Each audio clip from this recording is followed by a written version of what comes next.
Ladies and gentlemen, this is David Mirikitani with another episode of Weighing In. We are brought to you by USA Wrestling, the national governing body for wrestling in the United States, and by Nike Wrestling. Go to athleteps.com for all of your Nike and USA Wrestling branded gear.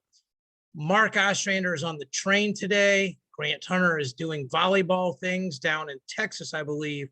So we are joined by my former podcast partner, former ranker, last weekend Big 12 commentator, my good friend, Alex Steen. Alex, no camera today, but we're going to make it work. How are you, brother? I'm good. Happy to be a strong third choice and ready to get back into this thing. Hey, man, you were first choice for about a year until your schedule got too busy for me. So keep it real now. Fair enough. Fair enough. Yeah. So let's start with some easy stuff. Let's congratulate Clackamas on winning their fourth straight NJCAA national title, and Grandview for winning the NAI national title. They had won 9 in a row. Life University beat them. That's where Grant Turner is actually an assistant coach. So it's probably actually good that we can actually give love. I'll see Grant next week, but we were together. Did you get to follow any of those tournaments at all? Just a little bit between sessions of the Big 12. I mean, obviously Clackamas is such a power. You're not surprised when they win it. They do such a great job out there. And you didn't think Grandview was going to go more than a year off the top of the podium either. So big congrats to them. That's two programs that seem to do it the right way and just consistently win. That's pretty impressive. Nick Mitchell was on the podcast, which should come out hopefully tomorrow. Talk a lot about the championship lifestyle, things like that. That's the head coach at Grandview, obviously, for people that don't know. And shout out to Josh Roden. We used to coach against those guys, and that program was good when we left, and now it's great. So shout out to them. All right, Alex, let's start with the Big 12s. Your third year of calling it, your first year of having to carry me. So what did you think? I preferred it this year because I got to sit next to you instead of having to do it all alone by myself. And since last year I did it in a face mask and a mask the whole time, this year was much better. The Big 12 is moving in the right direction. It used to be, going far enough back, it was the conference to be in. And for most of my life, it's been the second best conference in wrestling in Division I. And it's moving in the right direction again. I think the power of the other teams outside of Oklahoma State is moving up. Bringing Missouri back is a huge deal. They obviously came in and won the title this year. And I mean, I think Oklahoma and Iowa State, there's just a lot of teams that are moving in the right direction. Northern Iowa did an excellent job. Obviously, Oklahoma State was a little down this year, but there have been years in the past where they were a little down and still won the tournament easily. So it's good to see those other teams able to step in and take hold when the Cowboys aren't what they expect to be. Yeah, and you and all those other people in Oklahoma always make me feel at home. I got some big news coming from down there that I'm excited to talk about here in the next couple of weeks and just working out the details, but some pretty significant stuff. But a big shout out to Joel Kester, the Tulsa sports commissioner. Alex, I think he does a great job of making that tournament feel big, don't you? I do. The Tulsa Sports Commission has done a good job for a long time, bringing it to town. And of course, they're bringing nationals to town next year. They do a lot of good work. Joel being there the last couple of years, it seems like it's taken it to the next level. And I'm sure he won't take any credit for that, but he does a great job. And he rocks a great mustache. So, I mean, how can you go wrong? The stash game is strong. And, he's a no task is too small kind of guy. Like, when you and me were leaving after the third session, we told him we were where we were going to watch the Big 12s, invited him over, and he's like, I'm rolling up mats. And he was literally untaping mats. And, you lead a team, I try to lead my charity events. And I think it's important that leaders that, again, no task is too small, they'll roll up their sleeves, work right next to you. He's that kind of guy. A very good people person, and a person who's not necessarily a good salesperson, but just genuinely a good person.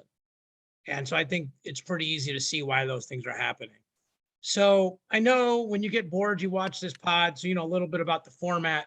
So what we have here on the screen right now are the team rankings after the conference tournament. So, and the composite, which is column F, and we kind of tiered this, Mark Ostrander and I did. Penn State feels like right now on this scoring, they're their own system or own level, 111, Michigan 92, Iowa 82, ASU and NC State feels like it'll be the fight for fourth, 64 and 57.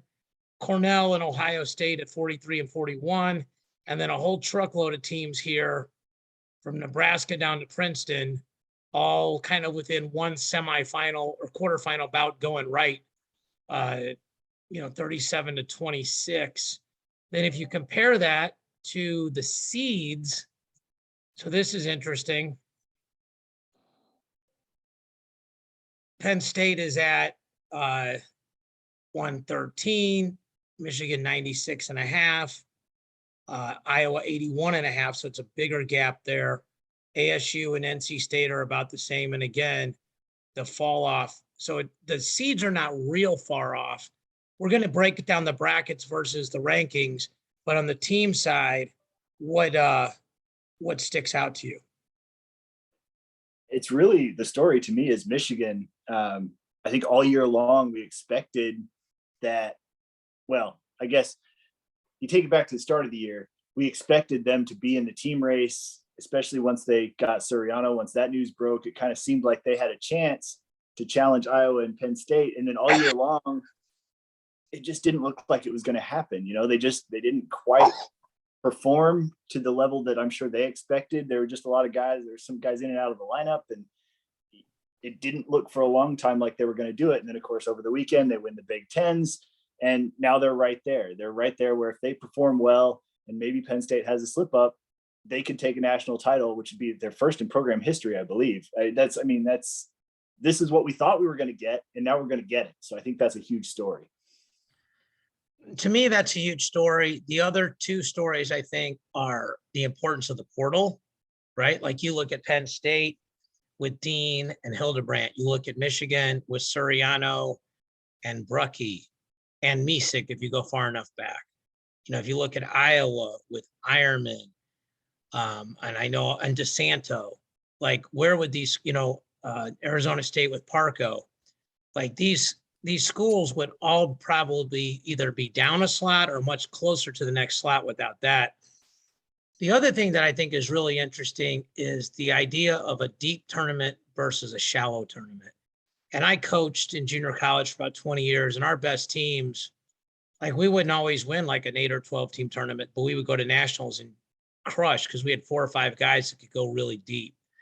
And so what's interesting is Michigan beat Penn State, and they, fair and square and all that other stuff. But, you and me were watching the tournament together. And we're like, this ain't going to change the rankings in terms of Michigan being ahead of Penn State in the nationals. I mean, like probably the biggest flip flop was Amin and Brooks, because that's a +4, -4 kind of thing. And you and I like to dork out about that stuff. So, but, obviously Iowa with the defaults and where they are in the seeds, a lot of things change. So you want to take a look at the brackets and we'll go from there? Yeah, sounds good. Before we get started, I did want to send a shout out to the McKendree Bearcats women's wrestling, who won their 3rd straight NCWWC national title. It's kind of the NCAA equivalent. So fantastic job by them. Another program that's doing it right. So Sam Schmidt's right across the border here. Absolutely. Yeah. Okay, here we go. So these are the brackets. We'll keep it moving because we get about 45, 50 minutes. We've already used 8, probably spend maybe 4 minutes on a weight class. Top quarter bracket, Suriano's the 1, McKee's the 8, Schroeder's the 9, Hildebrandt's the 16. The 2 things that stick out to me is Hildebrandt's seated way lower than he's ranked. Sam Latona is a pretty dangerous 24, and Patrick McKee really showed up at nationals. The second quarter, Alex Cardinal's a 5. We saw him wrestle. Heinzelman's a 12. Ayala's a 13. Courtney's the 4. What do you see there? I mean, I would take it back up to the top a little bit. That first round match between Hildebrandt and Noto of Loch Haven, like Noto is he's 29-1, but he really hasn't wrestled anybody this year, and he was a redshirt last year. So we don't really know what we're going to get with him. But Hildebrandt needs to win that match to get a couple rounds further on the back. I mean, you're assuming he's not going to knock off Suriano, but every point's going to matter. And that's a huge match in the team race. A lot of people penciled in Hildebrandt as an All-American, and now he's sitting at a 16 seed. If he loses that first round match, it's a long road back. And he's going to be a dog in a lot of those matches. So Yeah, that's a rough draw. I wrote the numbers down on the back, and you probably know this, but if the seeds hold, the 16 guy has to wrestle the 9 guy and the 6 guy to make an All-American. So he would have to beat, if the seeds held, Schroeder, and then he would have to beat the 6 seed, which is Barnett. So not a great draw for him. And you're right, because the one thing that we talked about all year is nobody wanted to be ranked number 5 at this weight. Just people kept rotating, right? Yep. Okay, so third quarter bracket, Glory's the 3, Camacho's the 14, Kaler's the 11, Barnett's the 6, and then the bottom side, Mastro's the 7, DiAgostino's the 10, Teskey 15, Vito 2. I will let you go here because I think you're going to say some things that I'm going to say, so I'll let you go first. I mean, this is going to be really interesting. I'm sad that Glory and Arujau are on the same side of the bracket. I get it. Like, that's how the seeding matrix was going to go. But I really wish they were on opposite sides so they would both have a chance to make the finals. As it stands, Glory's going to have to make a huge adjustment after getting kind of blown out at EIWAs, which is really interesting. That's not where I thought we were going to end up. But the other thing I noticed about this, look at the Big 12 guys. You've got Joey Prada, who was a pain in the butt to wrestle at Big 12s. You've got Kyson Tarakina sitting at 26. He owns a win over Mastro this year, so that's a rough first round matchup right there. And then you got Brody Teskey at 15, who, I mean, I think a lot of us thought he was going to be a top 8 type of guy this year. Sometimes he looks like that. Sometimes he doesn't. Is he going to beat Vito? I kind of doubt it. I mean, he's going to have his hands full with Certain in the first round, but he's another guy that could go a long way on the back. Well, and if he were to beat Certain and lose to Vito, then he pops out and would wrestle the 10 seed, who is DiAgostino, and then he would get the 5 seed, which is Cardinal, and that's a bad draw for him because Cardinal did a pretty good job against him in the Big 12 finals. To me, the upset alert, we'll try to pick one upset here per weight. I think Tarakina Mastro, that was like a 1-point match, right, Alex, when we saw that like this last week? Did they wrestle this week? They did wrestle like on the backside semi. I'm almost positive rather.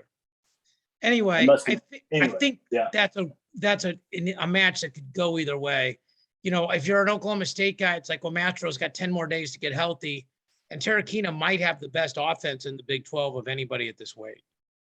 Yeah, I mean, Tarakina owns a win over Cardinal and Mastro, and so you see that as a 26 seed owning wins over the 7 and the 5.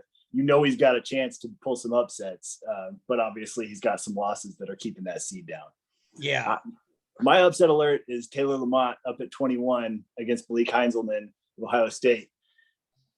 Lamont didn't look quite as good as normal at the Big 12 tournament, but we know he can turn it on. He's been an All-American before. He wrestles big when the lights are on. I feel like he's got a run in him. He looked disinterested, didn't he?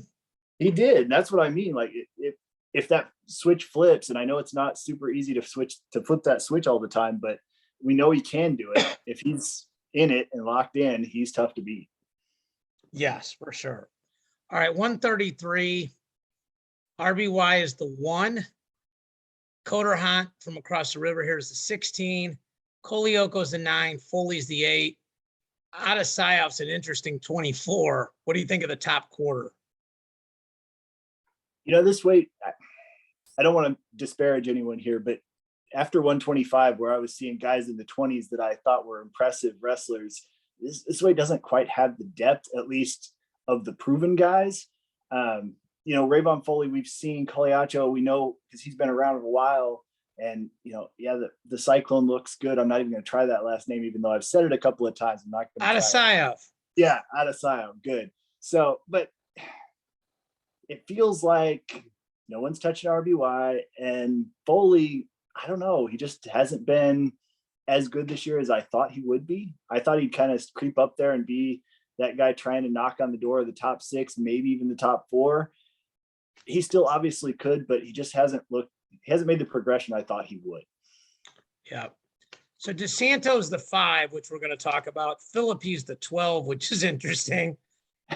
Hudkins is the 13, Myers is the 4. I don't know if you and I talked about this specifically, but I feel like most of the country felt like RBY's 1A, Fix is 1B, DeSanto's 3rd. Like he beat Corbin Myers. I don't know if he wrestled Mikhail McGee, but was comfortably ahead of those guys and got seated behind both of them. If I'm an Iowa fan, I'm actually probably not upset with it because he's had closer matches with RBY than he has with Fix. And he thumped Corbin Myers for 3rd last year. I mean, do you see DeSanto coming out of that second quarter bracket? I do. It's funny because, like you said, on paper, he's got kind of a gnarly draw. I mean, that match with Myers was last year, so that's why it didn't impact the seeding. But, Philippi in the second round, there's another All-American type of guy, but Philippi's 3-6 against the rest of the field this year. He just hasn't had a good year. He hasn't looked right. And yeah, when DeSanto's on, he's the 3rd guy. So yeah, I agree with everything you said there. And, he gets on a roll and wrestles RBY again. It's tough to beat a guy 3 times. They have been close matches. And it seems like DeSanto makes a mistake in every one of those matches. So it's hard to wrestle a perfect match, but it seems like he's close enough. He could pull that off. I wouldn't bet on it, but like you said, No, I would. I think you're right, but I think like it feels like he's closer to RBY than Fix. 100%. That's exactly right. Yeah. I mean, neither one of those, you don't expect him to beat either one of those guys, but if he's going to beat one of them, seems like the top side is the way to be. Yeah. Third quarter bracket.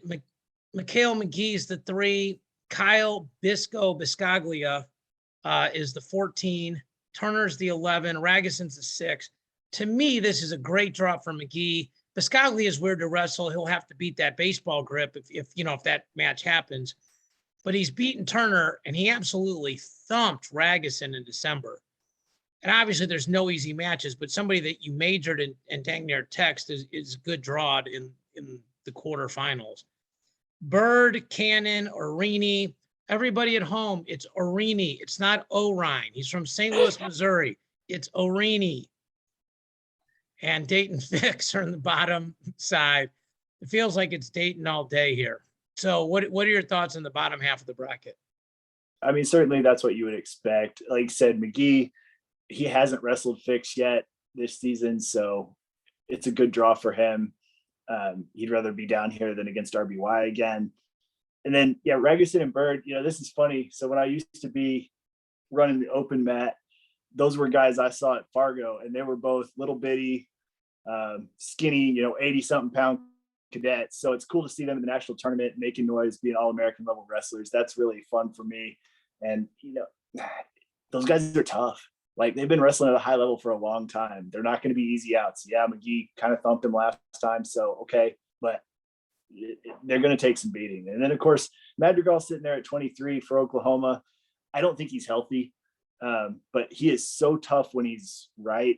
I mean, we've seen him make runs. We've seen him be a top 10 type of guy, right on that edge of the top 10. So no one's going to want to wrestle him because for one match, he might be able to do something. I don't think he's going to make an extended run, though. He just doesn't look healthy. Yeah. 41, Nick Lee, Quinn Kinner, Alan Hart, Grant Willis are your top 8 seed. But there's some names in here that are fairly familiar. Stevan Misic is your 24 seed. Went from the number 1 seed at the Olympics to the 24th seed at the NCAAs, which, like, somebody should be checking my mug like I got a Moscow Mule in there or something, because that is preposterous. And Carter Young is the 25 seed, the true freshman from Stillwater. I feel like Nick Lee cruises to the semis. Alan Hart, Stevan Misic, am I crazy or is that an upset alert match? I mean, anytime you have a guy in Misic that's that good, that has shown that level of wrestling that he has, you have to be a little bit worried about that match if you're Missouri. But he's 2-6 against the rest of the field this year. He's too small for 141 pounds. He's just not, he's not the same guy. I mean, he wrestled number 1 seed at the Olympics at 57 kilos, which is effectively 125 pounds and some tenths. Like, and now he's wrestling 141 against guys who are cutting down. He's too small. So yeah, no one's going to want to wrestle him, but I just don't see it. Like, I just don't think he can make a run at this weight class. It would be interesting. Like, it feels like Hart would be the harder match for him. Like Willits, it feels like style wise, Misick would actually match up okay with. It feels like he struggles with guys that are good on top, because of the size differential. Okay, Andrew Sure. Alirez, the Northern Colorado Big 12 champ, gets the 5. And that's a big difference because, like, if Hart wins or Carlson wins, they're probably there. CJ Composto is the 12. Ian Parker, who was the number 1 seed and was on our mat, lost to Jacob Butler about 14 minutes into the tournament. It's the 13. Real Woods is the 4. If you're Real Woods, that's not a great second round draw, right? Yeah, and I don't know if Woods has wrestled Parker in the past, but I think getting a feel of that hand fighting, Parker is such a grinder. That's going to be a real clash of styles because Woods is very technical, very slick, and Parker wants to make it a brawl. So, when you're watching that match, whoever gets to wrestle their style is probably going to win. And, looking at Alirez, first Big 12 champion for Northern Colorado, and now that second round match against Composto from Penn. Penn's another one, up and coming team. I had to look up who CJ Composto was a couple of weeks ago when I saw him in the rankings. Like, I didn't know who that was, and now I do. And he's put together an impressive season. That's always going to be a dangerous match. That 5-12 in basketball is famous for upsets. We haven't seen it as much in wrestling, but Alirez has got to be ready for that one. Yeah.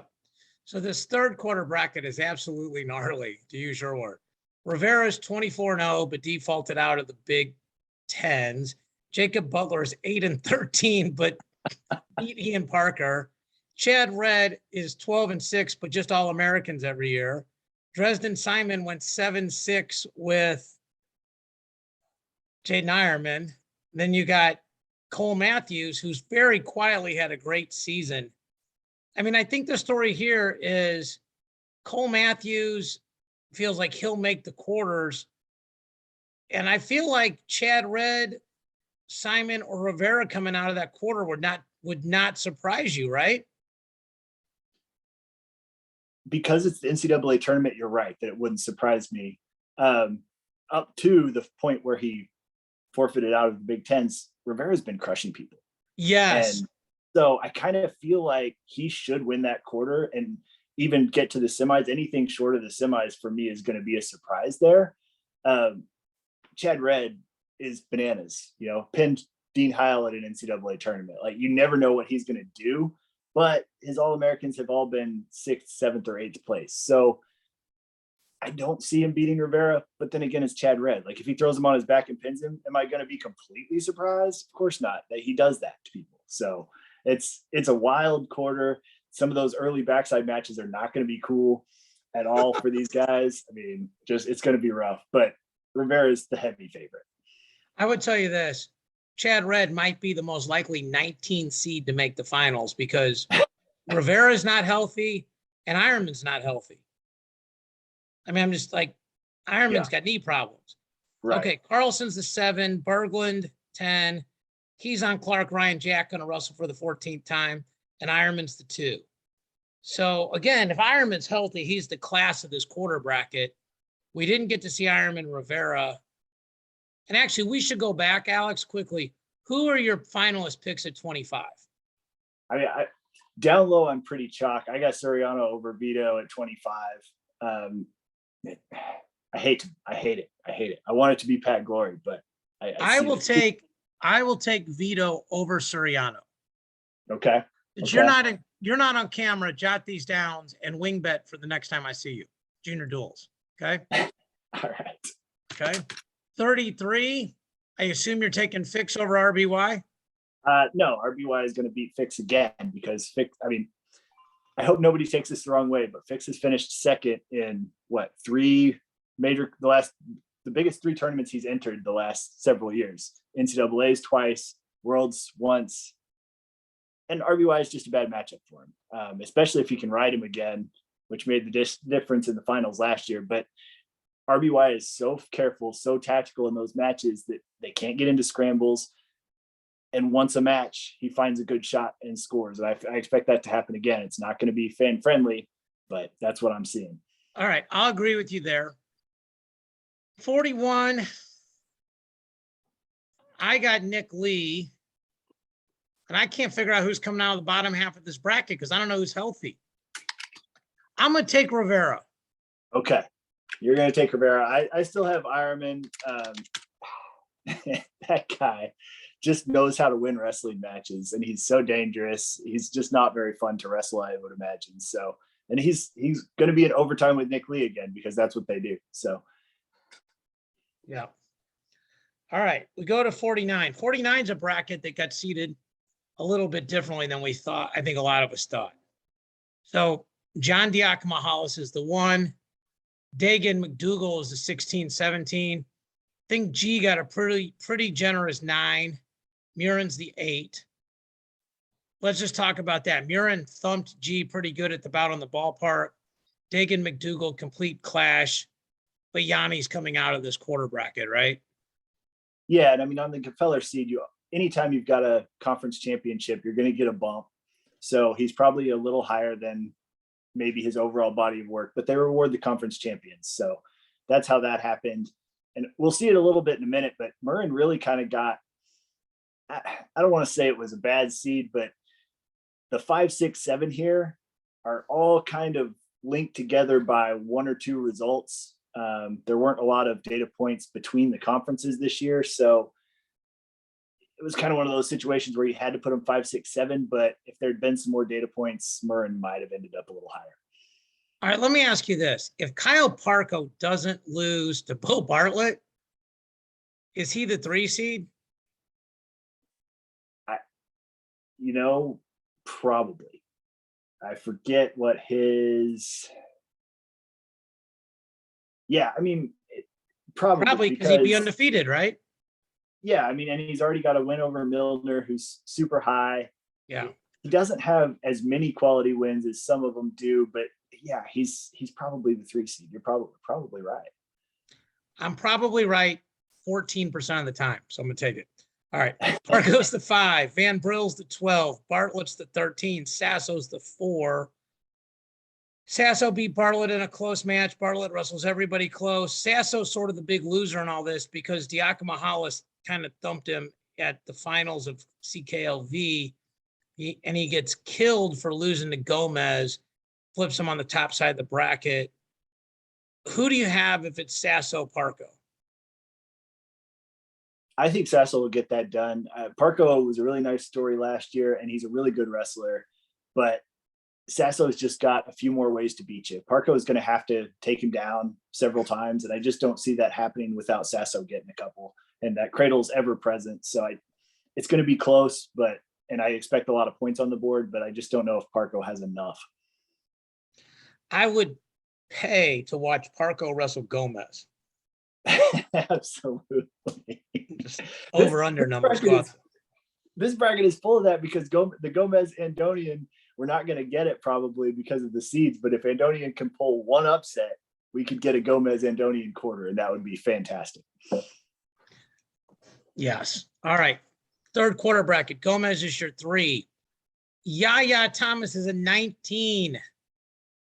Andonian's an 11. Milner's the 6. Milner, big win of the year is over Heil, which as Heil won, it helped him out. Bottom side, Heil's the 7 versus Josh Edmond. Abbas Lovett, which feels like it should be a quarterfinal match. Legend Lamer, Tariq Wilson. I think Yaya is an interesting guy here. He obviously lost a couple close matches, but I mean, he's had a feel for Gomez, I think, so he knows how to wrestle him. Andonian's an interesting 11. I feel like he could win the 6 or beat the 6 there, but it feels like, I don't know. You tell me who's coming out of here. I haven't really seen Tariq at 149, but it fascinates me what he's going to look like at 149. I want him to win. And honestly, looking at the resumes, I think he's got a good chance to win. I don't think you can count Gomez out after what he did last weekend. He looks the best he's ever looked and seems to have his head on straight. And that's not even a concussion reference. Like, I would never make that joke. So don't make that joke. Yeah. But Like he really does. He looks like he's in the right space, confident. I mean, he's always been confident, but there's a difference between I can do anything and I'm going to do anything I want. So I want it to be Wilson, but I kind of think it's going to be Gomez. Well, let me tell you, Gomez, Andonian, and Wilson are all put you on your back, go for it kind of guys, and so is Ridge Levitt. So I think you're going to see a lot of points at this weight class. I can't figure out if Milner is underrated or overrated, but I think we're going to find out in the second round. Well, and that's what I was talking about. Heil has a win over Gomez, and Andonian and Milner has beaten Heil, and Parco has beaten Milner. So it was kind of that one match where Heil beat Gomez that kind of propped all those guys up. They don't have any bad losses to knock them down. So I'm not saying they didn't earn it. They did, but there hasn't been this big body of work where you're like, oh, they beat all these top guys. Well, you're more of a historian than I am, and I like wrestling a lot, but it was like the year when Joe Colon pinned Tony Ramos at Midlands. I'm like, he's going to be seated above him. So the better Ramos does at the Big Tens, it's going to push Colon up, because he didn't have any other comments. All right, who do you got here? I mean, Yanni's chalk. So I went with my heart with Yanni over Tariq. Okay. I will go Yanni. Chris Bono is my homeboy Gomez. I'm helping those guys sell shirts. That's right. All right. Carr is the one. I got to tell you a Nate Carr story, which is great. Brady Berge is the 16. Caleb Young is the 9. Will Lewan is the 8. Quincy Monday is the 5. Jacob Wright's the 12. Justin Thomas is the 13. Ed, I never met a headlock I didn't like. Scott is the 4. So, Alex, I don't know if you watched the finals of the Big 12 with your wife or whatever else, but I was on the floor and I was sitting with Nate Carr, and I'm watching him watch David Carr, and it's very interesting. He's sort of coaching him, and David controlled that match. I think it was against Franek. And then you probably remember this at the end, he hit like a misdirection shot with like maybe 20, 15, 25 seconds left. And Nate went like, woohoo, like just like it surprised him. And, my dad's friends with all those guys. And I texted him, I was like, hey, it's kind of fun watching these guys wrestle their kids, watching them coach their kids. So really fun time. Thanks, Nate, for the time. Let's talk about, I assume you have David Carr coming out of the top quarter. So who wins Will Lewan, Caleb Young, and can Brady Berge get to the round of 12? I mean, I think Will Lewan will win. He's finally doing what I think a lot of us expected him to do the last year or two. We know he's going to wrestle very slow, very tight matches, but he's started to win them, which is what I think a lot of people thought he was going to be kind of a Surtsis type from Northwestern several years ago. He's starting to get to that level. I think he beats Young. Can Berge get to the round of 12? I'm going to say no.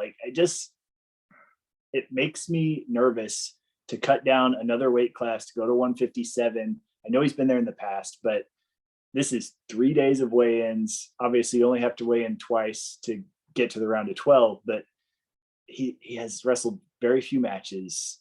He was a coach the first semester. You got to get on the backside and win 2 matches per session. I think he's going to trip up somewhere. So it'd be a great story. Seems like a good guy, but I just don't see it. His path isn't terrible. If he wins the first round, he would get, if the seeds hold, with a loser of Caleb Young Lewan, where he can win that match. And then he would have the 6th seed, which is Franek, in the round of 12. So just something to keep an eye on. Quincy Monday, Jacob Wright, Justin Thomas, Ed Scott. Do we have Quincy Monday and Ed Scott in the quarters? And if so, who wins? I'm fascinated by the Justin Thomas, Ed Scott match because Thomas is a guy who's hard to wrestle and who always seems like he should be better than his record. Ed Scott, though, did not qualify last season at 149, was the starter, went to the postseason tournament, didn't qualify for nationals, and now he's the 4 seed, and deservedly so because he's had a fantastic year. So it's going to be tough to get past that match, but I do think he does and wrestles against Quincy Monday, but I think Monday is going to beat him. Monday's a really good wrestler. Another guy that I think we've seen this coming. He's been progressing. We saw what he could be, and now he is that. So I think he's going to have a big tournament. I think the only way Ed Scott beats him is if he can bring him up, on a double leg. Sure. And, I like there's two kind of defenses. One is push him down and two is bring him up. And if he can bring him up, put him in a headlock, put him in a pinch headlock, put him in an over-under, and score 4 or 6, that's a lot of points to chip away at. Yeah. Okay. Well, it's the same with Justin Thomas. Like Justin Thomas isn't going to win a shootout with Ed Scott. He's going to have to beat him 3-2. So yeah, agree. That's kind of the way it is. 3 seed, Ja'Cory Teamer, 14, Keating. Kendall Coleman's kind of a dangerous 19. Austin O'Connor is certainly a dangerous 11. You're returning national champion. That's the reward Franek gets for being the 6. Then the bottom side, the main seeds are Humphrey 7, Peyton Robb 10, Lovett 15, Deacon 2. Deacon gets a returning All-American, albeit not having a great season in Wyatt Sheets. I think Teamer's kind of underrated. I mean, he's undefeated. He's had a really good season. He wins some matches close, but I think there's a lot of guys don't wrestle him. And I don't think this is like a huge upset alert, but I think O'Connor can and probably will beat Franek. And O'Connor might even make the semis. I mean, when you're a defending national champion, there's some things that just go with that, right? Absolutely. I think you and I had talked a while back about Teamer, and I wasn't really necessarily super sold on him, but I went back and looked at it. And it's one of those things where last year he was a double-digit seed, wrestled way above his head, finished 4th. And I still think of him as that double-digit seed type of wrestler, but he's not that guy anymore. He made that leap last year at the national tournament. He's wrestled like a top, finalist type of guy all year. He is that guy, and he can score points, which is probably the hardest thing to do in NCAA wrestling. He can score on anybody. We saw him score post double digits on Hidley last year in the backside match. So, in like a minute. Yeah. So in like a minute. Like you can't count him out of any match. And yeah, I agree with O'Connor. I'm sad for my Big 12 guy, Franek. Like you earned that 6th seed, and here's the 149-pound champion from last year. So that's really an unfortunate draw. But yeah, Teamer AOC could be a bomb match in the quarterfinals. That could be fantastic. At the bottom quarter, I think I got Deacon all day. Let's say it's Deacon, Teamer, 2 undefeated guys. Who do you got? I think Deacon, unfortunately, I think this is a 1, 2, 3 weight where it's very clear who the 1, the 2, and the 3 is. Like Deacon is the second best guy. He's probably the only guy that has a realistic chance of hanging with Carr. So he's the 2. I think the most entertaining athletic match would be Teamer and David Carr in the final. 100%. That would be very fun to watch. But as the kids would say, I'm here for all of that. All right. Absolutely. I assume we both have Carr over Deacon in the finals at this one? Yes, that's correct. You don't even need to write it down then because there's no differentiator. All right, 65. Evan Wicks had an unbelievable year. He's the 1. Luke Weber's the 16. Peyton Hall is the 9. Canigliaro is the 8. Shane Griffith, your returning national champion and the savior of Stanford wrestling, is the 5. Zach Hartman, returning All-American, is the 12. Julian Ramirez with the controversial win over Griffith early in the year in the Crazy Duel is your 13. And Hamidi, the Energizer Bunny, is the 4. You can take it away because I have some thoughts on the bottom half. I'm just going to say I love this bracket. I love everything about it. You've got some absolute veterans, some guys we've known for a long time, still trying to get there. We'll talk about that in a second. And we've got some guys we've never seen at the national tournament before. So this is going to be nuts. I love it. Evan Witt looks the part of a national champion right now. He's dominated everybody he's wrestled, which includes Shane Griffith. Like he looks like the guy. But we also saw Shane Griffith put, like you said, he put an entire athletic department on his back last year, made them bring all those sports back, wearing that black singlet. None of us are ever going to forget it. I don't know if he'll do that again, but we can't count it out. And then, yeah, Dean Hamidi, like, come on, man. That guy wrestles a style that everyone will enjoy watching. I don't know what he's going to do I don't know if he's going to be able to beat Griffith. That's tough ask because Griffith stays in such good position and it's really hard to move, but I'm here for it. Just He's a to true echo you a freshman little too. bit. He's a true That's what I freshman. mean. What is this Yeah. guy going to be in 3 years? Like, I'm here for it. I think the safe bet is better. And Wick only beat Griffith 8-7 in the Pac-12 finals. So Griffith's maybe catching him. I didn't see the match, so maybe there's some points late, but at least the score on paper was close. Alex Marinelli, the 3. So he's not the 1, which might be good for him. Ogunsan, I'm saying that's fair. Ogunsanya's the 14. Olenek, 11. Kamamine, 6. Karchla, 7. Wenzel, 10. Yant, 15. Anthony Valencia, 18. Keegan O'Toole, 2. So just storylines here everywhere. If we go quick mini bracket, I think Marinelli comes out of his to the quarters. I think Kamamine comes out of his. I think Karchla beats Wenzel. I think he's better on his feet. If they're smart, if he's up like 4-1, he picks neutral. That's where Wenzel can get back in the match. Like you pick down, he rides you for 2 minutes and you get hit for stalling. And I feel like O'Toole comes out. Valencia's banged up. I mean, I don't know if he even beats Yant, but what a terrible draw. He's like a 7th-year senior and he's the 18th seed and been an All-American. And he's like on the dean's list of like their master's business school. O'Toole Karchla is fascinating to me because Karchla is so sound fundamentally. O'Toole gives takedowns up. He doesn't seem to care, but he eventually turns you or cradles you from neutral. So that's, I feel like, if Karchla can dodge the landmines, he might actually win that match. And we know Marinelli can beat Amin. So, I mean, Marinelli could make the semis. If Karchla were to win, that was a close match. I feel like O'Toole matches up really well with Marinelli because Marinelli's not a good scrambler, and O'Toole's really good at putting you in scrambles. So what do you agree or disagree with there? I mean, I'll say on Marinelli O'Toole, the way Marinelli wins that match is to stay in position, not get into scrambles, not create a bunch of action, and then find one good shot, or heck, win it in the right outs. I don't know. But I think you're right on all of that. I'm laughing at the fact that Jake Wenzel's a returning finalist. Anthony Valencia has been an All-American and was right there with Griffith and O'Toole partway through each of those matches. And we're writing both of them off, which understandably so. This bracket is so loaded, but I'm rooting for Marinelli. He seems like a great guy. He's been through a lot in his college career, and to go out on at least on Saturday night, whether he wins or loses, to make it to Saturday night would be a huge accomplishment for him. So I'm rooting for him. And like you said, I think if any quarter of the draw he could be in, he's in the right one for him. Yeah. Okay, I am positive we're going to make different picks here. So go ahead. I've got Evan Wick over Alex Marinelli in the finals. I've got Keegan O'Toole over Shane Griffith. I had an inkling you might take O'Toole. Hey, he came in, supported Missouri Border Brawl, did our clinic, did our camps. Just nice kid. But it's not just a heart pick. The kid can actually wrestle. Oh, absolutely. Okay, 74. There's not a lot to talk about here, but I guess we'll talk about it.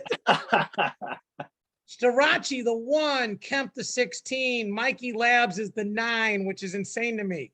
O'Malley is the 8, Chemdog 5, DeVos 12, Fine Silver 13, Hayden Hidley 4. I'll go first. I feel like they got the first 4 seeds went the way I thought they would, where Starachi's undefeated as the 1, Mackay avenged his loss and won the ACC as the 2, Massa, the runner-up, is the 3, Hidley, runner-up, is the 4, and they separated the Big Ten and the ACC guys. After that, it got real wonky, and I know you're a deep dive guy. Did they get the seedings right, like 5 through 10? I mean, at this point, it's math, so it is what it is. It's the formula. Like, I hate to be the, is the seed right guy. This is the formula we have, and other than the coaches ranking, there's not a lot of flexibility in it. So it is what it is. When you look at the guys that are a little higher than maybe you think they should be, and you break down their wins and losses, they're not out of line. you know, and I guess I'll say that. I mean, Kemmerer is at the 5. Okay. He's beaten Ethan Smith a couple of times. He does have that loss to Labriola, but again, with such short data points, I mean, he's 9-2. You can only do so much with that. So it's the math. And I don't think it's terrible. I'll put it that way. Okay. We'll keep it moving because we'll talk about this bracket all day. Massa 3, Foca 14. Here's a fun one. Mako 11, Platt 6. That was the Big 12 final where Mako was winning until like 14 seconds left. Ethan Smith 7, Clay Lout, the Hidley Pinner is 10. Mantanona 15 with a rematch with Runyon, who I incorrectly predicted would be a guaranteed fall on our mat. And then Mackay is the 2. I feel like this is a really good draw for Mackay. I feel like he gets to the semis fairly easily. I feel like Mako could upset Plot, which isn't a reach. And I feel like Massa is probably going to make the sems too. Is that how you see it, or do you see something different? I see it that way. I give Plot a little bit of a chance to upset Massa if he gets there, just because of how they wrestle. Plot's a very fundamental type of guy. He's not a big scrambler. He's not, doesn't need to turn you to win, that kind of stuff. I think he can go with Massa on his feet. However, I also think this is the best form of Massa we've seen in 4 years. So, yeah. And you're right. That matchup against Mako in the second round is dangerous. That match was crazy. Right at the end, Plot got the takedown to win. But which Mako is going to be there? Because I think he did a lot to help himself last week. Is that going to be the guy that shows up next week? And that's the question we ask of all these guys that made runs at their conference tournament.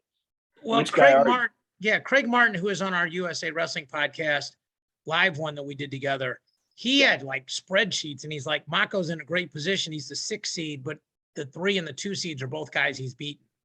Right. And, is Mantanona and somebody else. I can't even remember now, but, put him in the final. So, all right, who you got? I'm guessing you have Starachi over Massa. I went a little nuts here, and Penn State people aren't going to like me for it, but I feel the ACC final here. I think Hidley and Lewis are going to make the final, and I think Hidley's going to beat him in the trilogy. I know, like, from a history point of view, I want Starachi to win because he's the last guy that can win 5 now that Ferrari is out for this postseason. Like, he's the guy that can win 5, and I want to see that. I just feel it. I don't know why. Hidley at 174, I feel it. He's going to do it. I will take Mackay over Starachi. All right. Interesting. Neither one of us picked Starachi. I don't know. He's awfully good. Okay. Really... 84, Amin, Gear, Bronigal, Marcus Coleman's the 8, Truax is the 5, Britt Wilson's the 12, Kyle Cochran, your Southern Scuffle champ, is the 13, and Keckheisen is the 4. We'll keep it moving because we're falling a little behind. I feel like this is Amin, Keckheisen in the semis. And I feel like Jeremiah Kent has a really good chance to beat Dakota Gear in the 17-16 matchup. Do you agree or disagree with those statements? I would agree with that. It's baffling to me what Dakota Gear is wrestling like right now, and he's always got that capability of going on a run. But from their form, yeah, I'd say that's an upset alert for sure. The mini upset. Can Keckheisen go with Amin? Like, keep it close? Can he win? Or is it just like a one, he can just keep it close? I think he can win, but I wouldn't pick it because Amin's a better wrestler. Really, Amin at 184 it's really hard to beat him. Yep, and he's below the Olympic weight. Like 86 right. Is what, 189.2, something like that? Yes. Yeah. Okay. Hidley's the 3, Gavin Kane 14, Jonathan Lowe 11, Munoz 6, Caleb Romero 7, Venz is the 10, Hunter Bolin is a pretty dangerous 15, and AB is the 2. I think this is 2 versus 3 in the semis, but I also think Keegan Moore is kind of a dangerous guy for Trey Munoz right out of the gate. And I think Hunter Bolin's like an absolutely terrible matchup for Abe Assad. Like, he's just so big. Agree, disagree, thought? I'd agree with that. I think Trey Munoz got jobbed at the 6th seed the way it worked out for him. Like the 6th seed, he earned it. He pinned Bernie Truax in the Pac-12 finals. Like, great job, buddy. But yeah, Keegan Moore is a pain in the butt to wrestle. And when he only has to wrestle one match a session, he's really tough.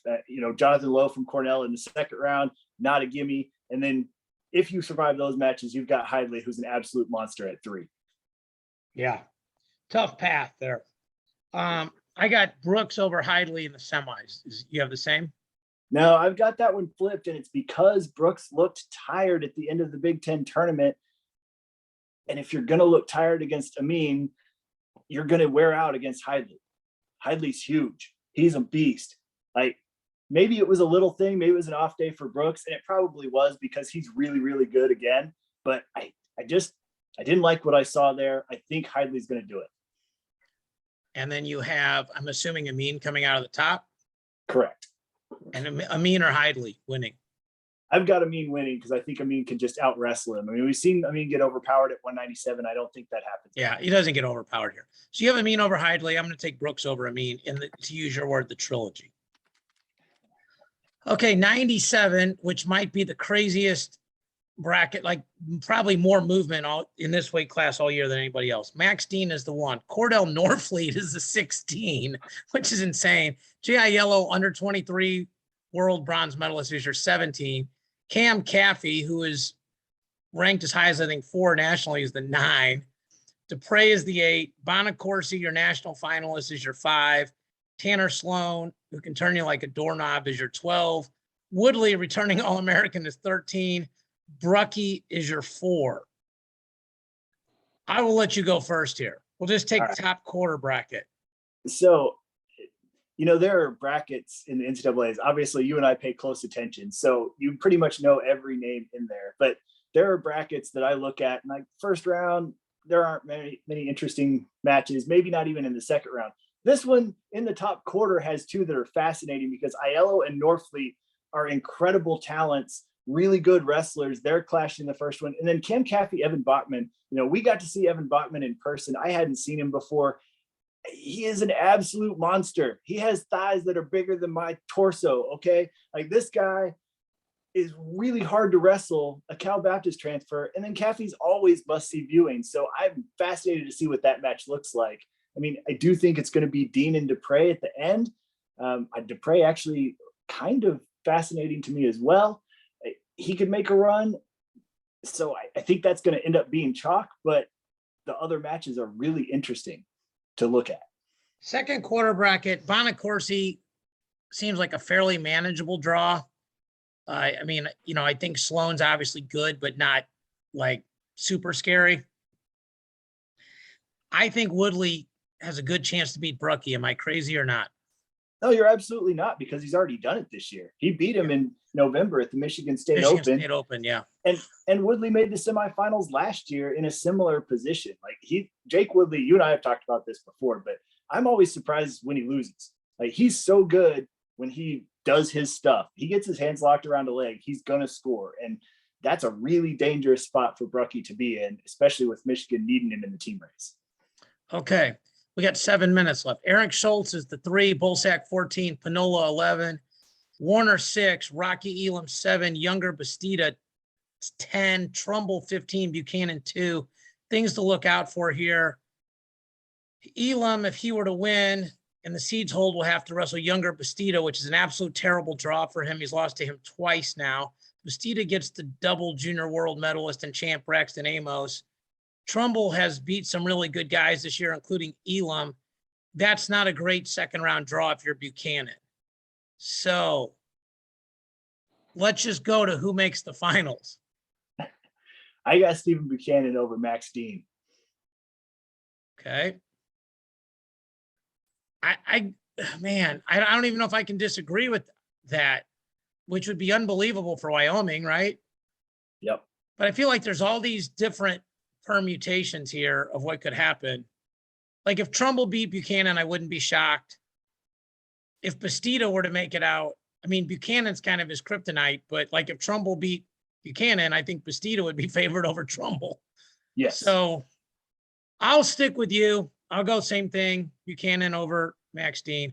All right, top half of the bracket. I'm not going to spend much time here. Gable is going to beat everybody. Stencil, not a great draw, being the 8. That's not awesome. Let's just start in the second quarter bracket. Wyatt Hendrickson is the 5. Christian Lance is the 12. Orndorff's the 13. Kirkfleet's the 4. We watch Hendrickson wrestle. He's a freak of nature. Him and Kirkfleet would be an amazing quarterfinal, right? Absolutely. I mean, we just don't know how good Hendrickson is. We know he's good.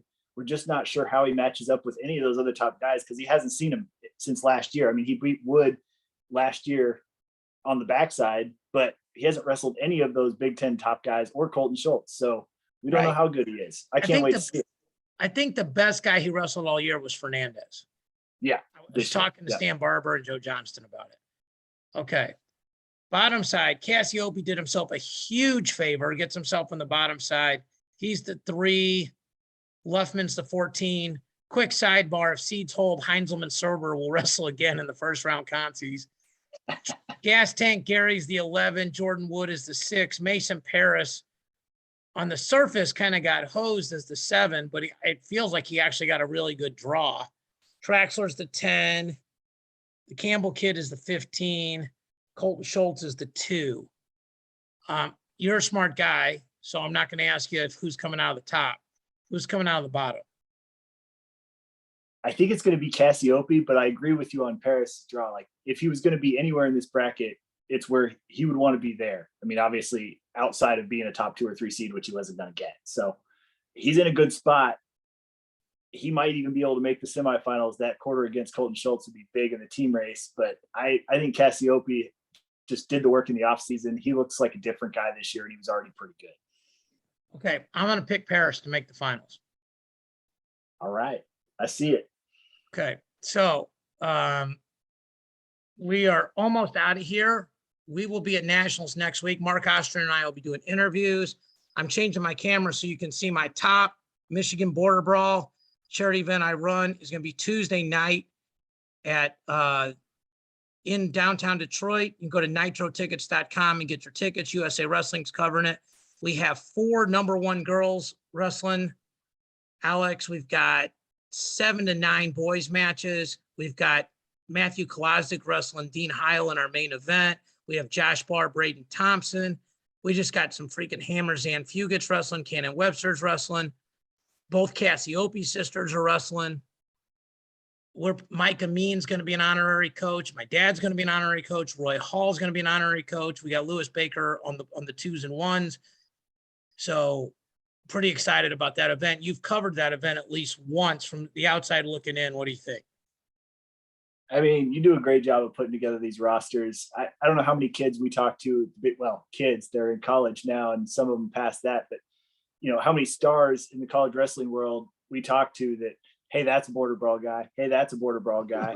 Yeah. And obviously, you're doing something right. I expect nothing but the best from this weekend. Those kids are going to go out and scrap, and it's going to be a fun event. Yeah. Tuesday night, right before Nationals. Border Brawl kids last year scored 150 points, so they actually would have won the national tournament. I mean, we cheated. We get more than 10 guys, but, you know, I think if we just took our best 10, we still would have won it. So we actually had 3 of the 4 semifinalists and one of the finalists at 149 pounds last year, everybody but Sasso. So for Alex Steen, I'm David Mirikitani, and for Mark Ostrainer and Grant Turner, we thank you guys for watching, listening, and sharing. We may be live next week in between sessions at the NCAAs. Thank you guys so much. Goodbye.